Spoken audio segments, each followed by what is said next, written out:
ओम नमो आदेश. नवनाथ कथासार अध्याय 34. 34व्या अध्यायामध्ये रिवणनाथांच्या जन्माची कथा आणि धर्मबीज या तिथेचा महिमा वर्णन करण्यात आला आहे.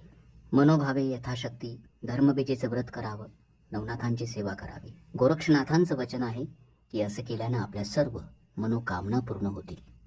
गोरक्षनाथांबरोबर झालेल्या युद्धात वीरभद्र जळालेला पाहून शंकर शोक करू लागले. शंकराचे दुःख पाहून गोरक्षनाथाला त्यांचा फारच कळवळा आला. त्याने विचार केला की जेव्हा गुरुने मला बद्रिकाश्रमात तपश्चर्येला बसवले तेव्हा शंकराने माझी विशेष काळजी घेतली होती आणि पुष्कळ श्रमही घेतले होते. मातेसारखे त्यांनी माझे संगोपन केले आणि असे असताना हा माझा स्वामी आज पुत्र वियोगाने शोक करताना मी नुसतं पाहावं हे मला शोभत नाही. असा विचार मनात आणून गोरक्षनाथ लगेच शंकराच्या पाया पडला आणि म्हणाला, वीरभद्राच्या वियोगाने तुम्हाला फारच दुःख झाले आहे, परंतु तुम्ही जर मला त्याच्या अस्थी आणून दिल्यात तर मी त्याला उठवेल. संजीवनी मंत्राच्या सहाय्यानं मी त्याला रणांगणातच सजीव केले असते, पण सर्व राक्षसांमध्ये तो जळाला असल्यामुळं त्याच्याबरोबर इतर राक्षसे उठले असते. हे गोरक्षाचं दिलासा देणारं वक्तव्य ऐकून शंकर वीरभद्राची हाडे आणण्यासाठी रणांगणावर गेले.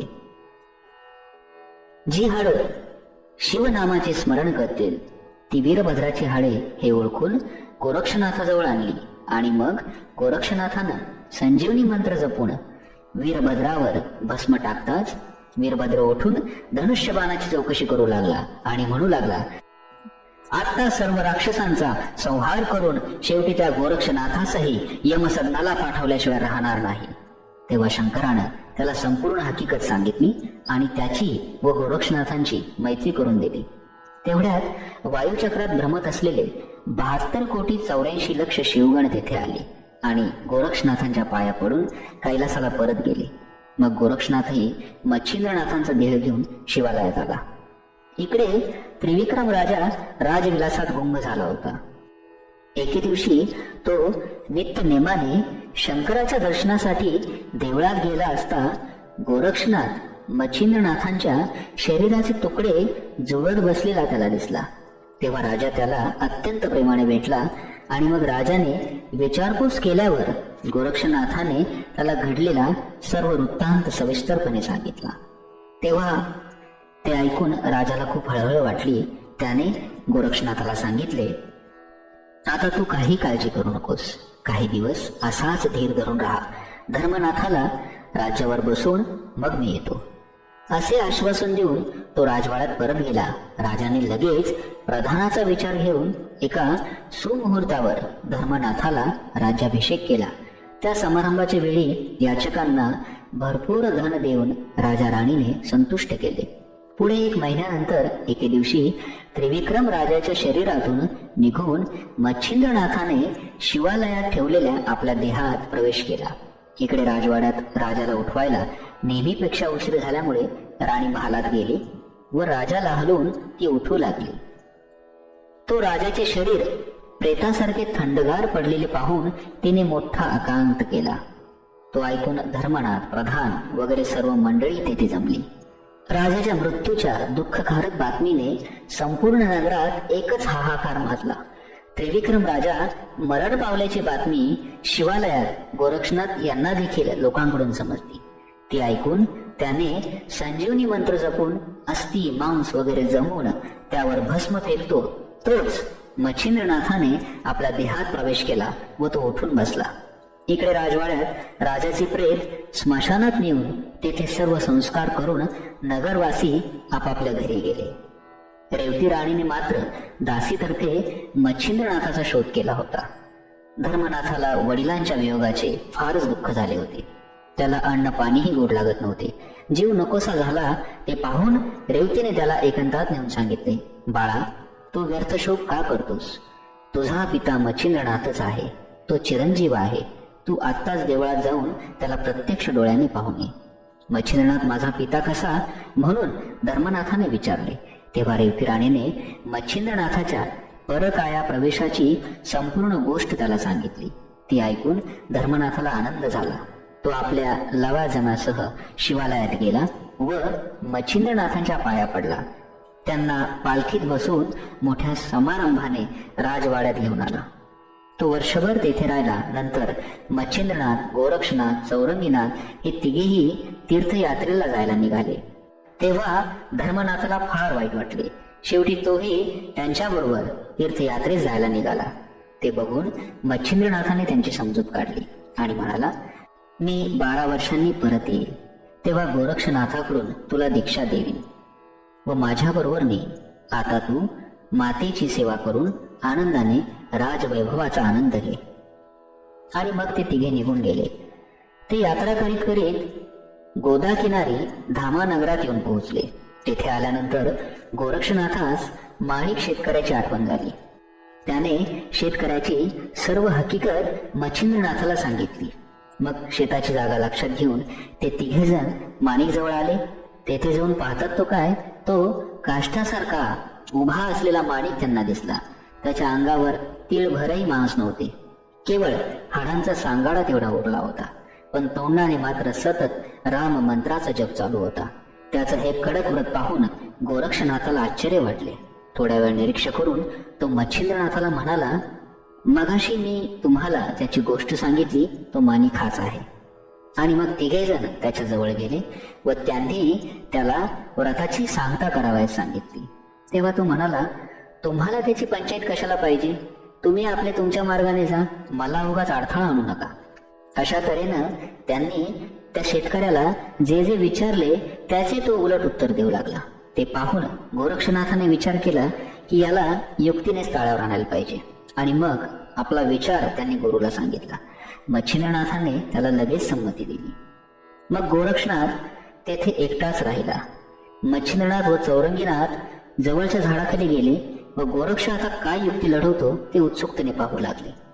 गोरक्षनाथ माणिकजवळ उभा राहून मोठ्याने त्याला ऐकू जाईल अशा आवाजात म्हणाला, आहा हा, वा वा वा, असा तेजस्वी मी अजूनपर्यंत पाहिला नव्हता. तुझा उपदेश घेऊन तुला गुरु करावा हेच उत्तम. माझं भाग्य उदयाला आलं असं मला वाटतंय. नंतर गोरक्ष त्याला म्हणाला, स्वामी, मी आपल्याला गुरु करू इच्छितो, तरी आपण कृपा करून मला अनुग्रह द्यावा. हे ऐकून माणिकने गोरक्षाला अपेक्षित असंच उत्तर दिलं. तो म्हणाला, बेट्या, एवढा मोठा झालास तरी अजूनही तुला काडी इतकी अक्कल नाही. तू मला गुरु करू पाहतोस, त्यापेक्षा तूच माझा गुरु का नाही होत. गोरक्षनाथाने उत्तर ऐकताच त्याला मंत्रोपदेश केला. त्यामुळे तो त्रिकाल ज्ञानी झाला. त्याला सर्व जग ब्रह्मरूप दिसू लागले. आणि मग तो तप सोडून गोरक्षनाथाच्या पाया पडला. त्याची अवस्था बघून गोरक्षनाथाने शक्तिप्रयोग मंत्रून भस्म त्याच्या अंगाला लावताच तो शक्तिवान आणि ताजा तवाना झाला. मग गोरक्षनाथाने त्याला मच्छिंद्रनाथाकडे नेले. त्यांनी त्याचा विचित्र स्वभाव पाहून त्याचे नाव अडबंग ठेवले. त्याला दीक्षा देऊन आपला वरदहस्त त्याच्या मस्तकावर ठेवला आणि मग ते चौघे मार्गस्थ झाले. वाटेत गोरक्षनाथाने अडबंगाला सर्व विद्या शिकवून त्याला सर्व विद्यांमध्ये प्रवीण केले. नंतर ते तीर्थयात्रा करीत करीत 12 वर्षांनी प्रयागमध्ये आले. तेव्हा धर्मनाथ राजाला पुत्र झाला होता. त्याचे नाव त्याने त्रिविक्रम असे ठेवले होते. हे चौघेही नगरात आल्याची बातमी कळताच धर्मनाथ स्वतः त्यांच्या स्वागताला गेला आणि मोठ्या सन्मानानं त्याने राजवाड्यात त्यांना घेऊन आला. धर्मनाथाने आपल्या पुत्राला राज्याभिषेक करून योग दीक्षा घेण्याचा निश्चय पक्का केला. आणि मग माघ महिन्यातील पुण्यतिथी द्वितीया, जिला धर्मबीज म्हणतात, या दिवशी गोरक्षनाथाने धर्मनाथाला अनुग्रह देऊन नाथपंथाची दीक्षा दिली. या समारंभाला सर्व देवांनाही बोलवलं होतं. गावातील लोकांचाही मोठा मेळा जमला होता. सर्व उरकल्यावर सर्वजण प्रसाद घेऊन आनंदाने आपापल्या स्थानी गेले. दरवर्षी असाच उत्सव होऊन प्रसाद मिळावा अशी देवांसकट सर्वांनी आपली इच्छा प्रदर्शित केली. त्यामुळे धर्मनाथ बीजेचा उत्सव दरवर्षी करण्याची गोरक्षाने त्रिविक्रम राजाला आज्ञा केली. तेव्हा सर्वांना आनंद झाला आणि ठरल्याप्रमाणे दरवर्षी हा उत्सव होऊ लागला. गोरक्षनाथाने आपल्या किमयागिरी नावाच्या ग्रंथात असे लिहिले आहे की आपापल्या शक्तीनुसार जो कोणी हे बेजेचे व्रत करेल त्याच्या घरी दोष, दारिद्र्य, रोग इत्यादी सर्व विघ्ने स्वप्नातही येणार नाही. त्या पुरुषाचा संसार सुव्यवस्थित चालेल, प्रत्यक्ष लक्ष्मी त्याच्या घरी वास करेल. याप्रमाणे धर्मनाथ बीजेचा महिमा सांगितला जातो. धर्मनाथाला नाथ दीक्षा दिल्यानंतर तोही त्यांच्याबरोबर निघाला आणि मग ते तीर्थक्षेत्र फिरत फिरत बद्रिका आश्रमास लावून धर्मनाथाला त्यांनी शंकराच्या पायावर घातले व त्याला त्यांच्या स्वाधीन करून तपश्चर्येस बसवले.